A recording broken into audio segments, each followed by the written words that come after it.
PESA कायद्याच्या संदर्भामध्ये आपल्या जुन्नर आंबेगाव पश्चिम महाराष्ट्रातले आदिवासी उमेदवारांची पेसा भरती झाली। या पेसा 17 संवर्ग आहेत। या 17 संवर्ग ज्याच्यामध्ये तलाठी, ग्रामसेवक, शिक्षक, वन संरक्षक, आरोग्य सेवक यासारखी मूलभूत स्वरूपाची 17 पदं आहेत। 17 संवर्ग याच्यामध्ये 100% आरक्षण, 50% आरक्षण हे पेसा कायद्यानुसार, संविधानानुसार बंधनकारक आहे।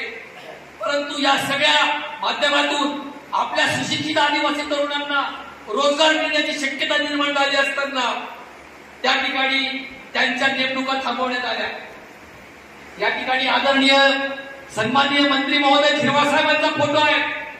यांना झिरवाळ साहेबांना 4 ऑक्टोबर 2024 रोजी मंत्रालयाच्या जाळेवर थेट उड्या माराव्या लागल्या। तेव्हा कुठं पेसाचा GR निघाला आणि पेसा भरती सुरू झाली। परंतु पेसा भरती अजून अडकलेली आहे। 17 पैकी 8 संवर्गाची भरती झालेली आहे, 9 संवर्गाची भरती राहिलेली आहे। ज्यांची भरती झाली ती कंत्राटी म्हणून झालेली आहे।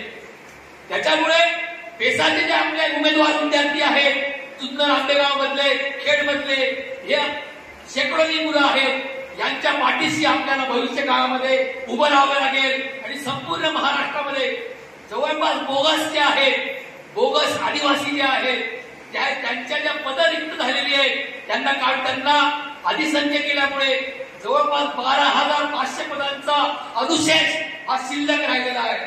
12,500 पदं ही आदिवासी विद्यार्थ्यांच्या, सुशिक्षित तरुणांच्या नावाने आज आहेत, परंतु त्याची जाहिरात मात्र निघत नाही। त्याच्यासाठी चालढकल केली जाते।